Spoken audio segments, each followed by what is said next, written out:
آزاد کی کہانی خود آزاد کی زبانی اور انڈیا ونس فریڈم میں انہوں نے اس کا تذکرہ بھی کیا ہے پارٹیشن کا. تو حالانکہ وہ آپ نے دیکھا ہو کہ پورے موومنٹ میں ساتھ میں تھے. 1919 میں گاندھی جی سے ان کی ملاقات ہوئی, خلافت موومنٹ. اس کے بعد کیا کہ وہ جہاں پہ بھی اس طرح کے موومنٹ ہوتے تھے وہ ہمیشہ برابر کا حصہ لیتے تھے, اور کئی بار جو ہے وہ جیل میں بھی جا چکے. جی وہ احمد نگر قلعے میں بھی بند رہے ہیں, میرٹھ میں بھی رہے, احمد نگر جو آپ نے بتایا وہاں پہ بھی قلعے میں بند رہے. ان پر میں یہ کہنا چاہوں گا کہ جیسے گاندھی جی کی اگر آپ بات کریں تو گاندھی جی پہ فادر آف دا نیشن ہے, ان پر فلم بنی, اور شہید بھگت سنگھ پہ بھی فلم بنی ہے, لیکن مولانا آزاد پر ابھی تک فلم نہیں بنی. اس بات کا بڑا افسوس ہے کہ مولانا آزاد پہ بہت کم کام ہوا ہے پارٹیشن کے بعد, مطلب جو بھی ہے ہندوستان کے بٹوارے کے بعد. اور میری جہاں تک میری جو نالج میں ہے, میں نے کافی اس فلم کے دوران کافی ریسرچ کی, کافی لوگوں سے ملا اور کافی چیزیں دیکھنے اور پڑھنے کا اتفاق ہوا. اور میں نے فلم ڈویژن جو ہمارے دیش کا جو سب سے بڑا ادارہ ہے جہاں ساری آرکائیو ہوتی ہے, تو وہاں پر بھی مولانا کے حوالے سے کوئی چیز مجھے نہیں ملی. نہیں مل پائی. صرف آل انڈیا ریڈیو میں ان کی کچھ 5-7 اسپیچیں ہیں جس کو ہم نے وہاں سے ان سے کاپی رائٹ لے کے اس فلم میں استعمال کیا ہے, اور کچھ چیزیں نیشنل آرکائیو میں کچھ ہیں جو ان کے خطوط ہیں, اور کچھ آزاد بھون میں ہیں. اور فلم کا جہاں تک تعلق ہے, میری نظر سے ایسی کوئی فلم نہیں گزری ہے. البتہ کہا جاتا ہے کہ ایک 81 میں ایک 15 منٹ کی کسی صاحب نے فلم بنائی تھی, کوئی کیلکٹا کے بنگالی ڈائریکٹر تھے, لیکن وہ فلم بھی دستیاب نہیں ہو سکتی کیونکہ وہ بھی اویلیبل نہیں ہے کہیں پر بھی.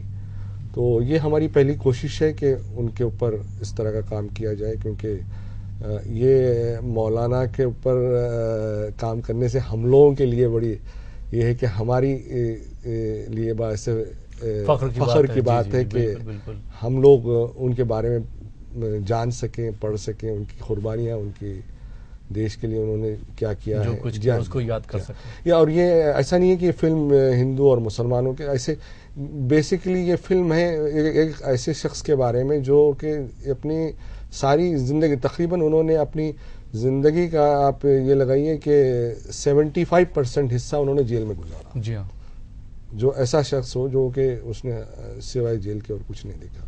اس کے بعد ان کو کسی پوسٹ کا شوق نہیں تھا, کانگریس کے جو ہے پریزیڈنٹ بھی رہے. 7 سال تک وہ انڈین کانگریس کے پریزیڈنٹ رہے, اور جواہر لال نہرو کے کہنے پر 2 بار وہ نامینیٹ ہوئے. اور جب آخری بار دوبارہ گاندھی جی نے ان کو 1939 میں شاید ان کو کہا کہ آپ دوبارہ سے بن جائیے, تو تب انہوں نے منع کیا اور انہوں نے جواہر لال نہرو جی کا نام پیش کیا. 1939 میں گاندھی جی نے کہا تو انہوں نے پھر ان کے کہنے پر جو ہے یہ صدارت جو ہے قبول کری تھی. جی 1939 سے نہیں آزاد, میرے خیال یہ جب آخری بار جب اس کا مجھے ڈیٹ شاید میں بتا رہا ہوں 1939 میں انہوں نے جو ہے صدارت قبول کری تھی. 1939 سے 1945 تک, اور 45 کے آخر مطلب 46 کی شروعات تھی, وہاں تک انہوں نے صدارت کی تھی. اس کے بعد پھر گاندھی دوبارہ سے 1945 کی بات, 1945 میں ان کو دوبارہ سے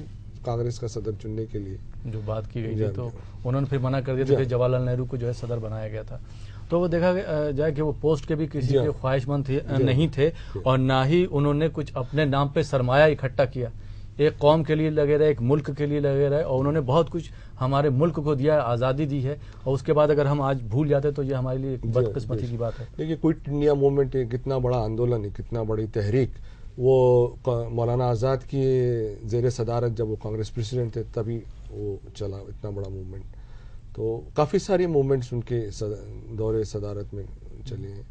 تو اب ایسا ہے کہ ایسے انسان کو بھول جانا یہ تو ہم لوگوں کی بدقسمتی ہماری ملک کی اور ہم لوگوں کی ہے کہ ہم اپنے اگر بزرگوں کو, اپنے دیش کے فریڈم فائٹروں کو اگر بھول جائیں گے تو پھر آنے والی نسلوں کو کچھ اس کا مطلب انسپریشن ہی نہیں, مطلب اس کا وہ نہیں مل پائے گا کہ ان کی کہ ان کی کنٹریبیوشن، ان کی جو خدمات رہے اس ملک کے لیے، انہوں نے کیا کیا. تو میرے خیال میں یہ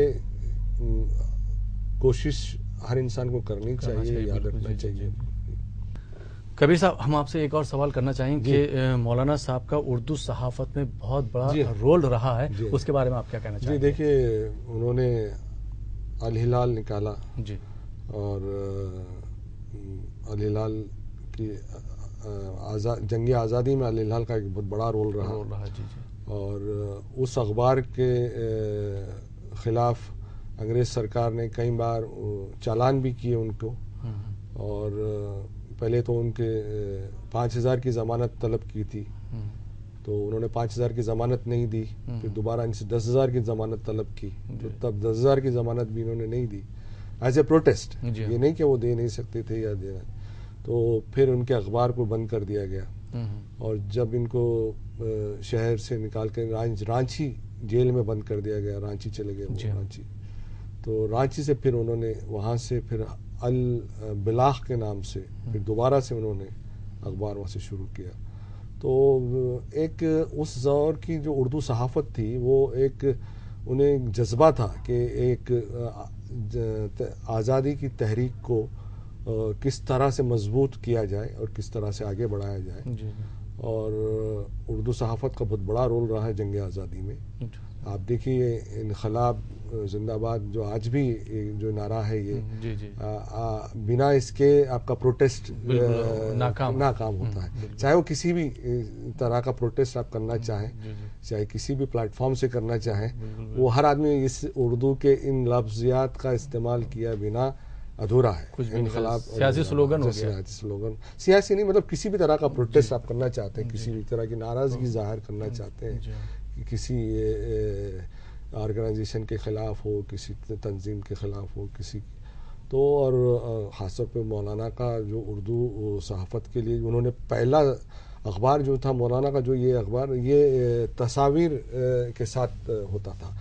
پہلی بار جو ہے یہ مصور اخبار تھا یہ، جس میں تصاویر زیادہ ہوتے تھے. اور ان کے آرٹیکل جو ہیں وہ گاندھی جی نے اپنے اخبار ہریجن میں پبلش کیے تھے. تو ان کے اخبار کی بڑی اہمیت تھی، اور ان کا کنٹریبیوشن بہت بڑا کنٹریبیوشن ہے الہلال اور البلاغ کا جنگ آزادی میں. اور میں سمجھتا ہوں کہ لوگوں کو اس سے ایک بار میں نے پڑھا ہے کہیں کہ مولانا آزاد کو کسی صاحب نے ایک چندے کے طور پہ چیک بھیجا تھا کہ صاحب آپ جو ہے ہماری تائید کرتے رہے. کوئی پارٹی تھی یا کوئی صاحب تھے، اور انہوں نے کہا کہ اگر آپ اسی طرح اگر ہماری تائید کریں گے تو ہم اسی طرح کے چیک آپ کو پیش کرتے رہیں گے ایز اے نذرانہ. تو انہوں نے خط لکھا، ان کو جواب دیا کہ اگر اس طرح کی چیزیں، اگر یہ جو چیک یا کسی طرح کا چندہ یا کسی طرح کا فیور ہم کسی بھی جماعت سے یا کسی شخص سے اگر لیتے ہیں، تو اس پیشے کے لیے یہ ایک سراسر ایک طرح کا ناانصافی ہے، اور سراسر ایک عار ہے کہ ایک بدنامی ہے. تو انہوں نے ان کو واپس کر دیا. تو دیکھیں اس طرح کے صحافی اور اس طرح کی صحافت، اس طرح کا کیریکٹر آپ کو نہیں ملے گا جو مولانا کیا. اور مولانا آزاد تو جہاں تک میں نے پڑھا ہے کہ 12 سال کی عمر میں وہ لائبریری چلاتے تھے، اس کے بعد ریڈنگ روم تھا، پھر انہوں نے ڈیبیٹ سوسائٹی قائم کی تھی، اور خود ایک اچھے اوریٹر تھے. تو ان کی مطلب جو بھی کیا کہنا چاہیے، انہوں نے جو ملک کو دیا ہے وہ ہم لوگ بتا نہیں سکتے. وہ 15-16 سال کی عمر میں ایک اسکالر مانے جاتے تھے، ایک عالم دین. اور انہوں نے اس زمانے میں کئی ملکوں کا دورہ بھی کیا. اور جب مولانا کہیں گئے تھے، کسی صاحب نے انہیں بلایا تھا اجتماع کے لیے، وہاں ان کو کچھ تقریر کرنی تھی. تو اسٹیشن پہ لوگ گئے اور انہیں ڈھونڈنے لگے کہ مولانا کہاں ہیں. لوگ سمجھے کہ کوئی بڑے شخصیت ہوں گی، کوئی بڑے. تو دیکھا کہ نوجوان لڑکا جو ہے گورا سا اور خوبصورت، تو بولے یہی مولانا ہے. تو لوگ حیرت میں پڑ گئے کہ یہ اتنی کم عمری میں اتنا بڑا عالم دین اور اتنی علمی شخصیت. تو یہ بہت کم لوگ ایسے پیدا ہوتے ہیں تاریخ میں جو مولانا آزاد کی طرح ہو.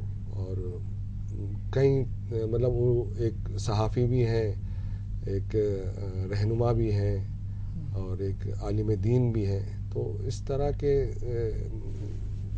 لوگ, اس طرح کی ملٹی فیسٹ پرسنالٹیز بہت کم ہوتی ہیں, مطلب جن کو کہیں کہ آپ نے جو جن نکات پر روشنی ڈالی تو میرا بھی اب دل چاہ رہا ہے کہ میں جو ہوں ضرور آپ دیکھیے, ان کو اپنی ناظرین کو دکھائیے, ان کو کچھ معلومات ہوں گی. اور بس یہ چھوٹی سی کوشش ہے ہماری کہ ہم نے کوشش کی کہ کچھ ان کی زندگی پہ اس فلم کے ذریعے کچھ روشنی ڈالی جائے. کوشش ہی کامیاب. مولانا کے ایک ایک پہلو کو فلمانے کے لیے کم سے کم ایسے 10 ڈاکومنٹری چاہیے. ان کی ایک اگر ان پہ صحافت کی بات کی جائے تو وہ بھی بہت بڑی فلم چاہیے.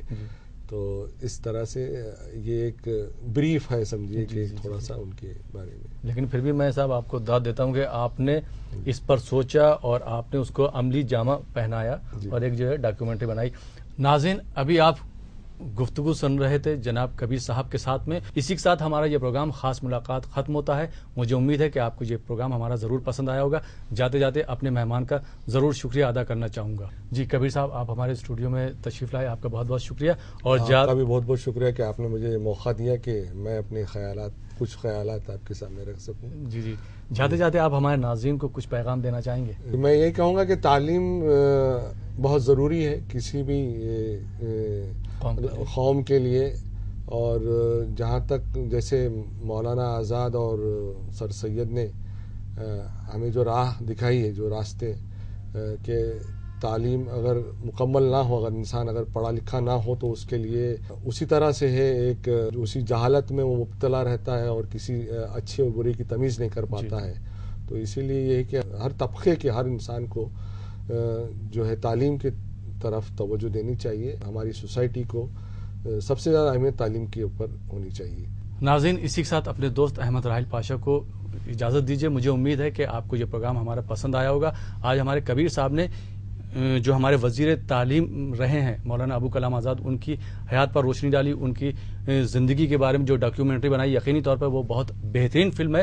میری بھی آپ سے یہ درخواست ہے کہ آپ پڑھتے رہیے اور پڑھاتے رہیے اور امن کا پیغام پھیلاتے رہیے. خدا حافظ.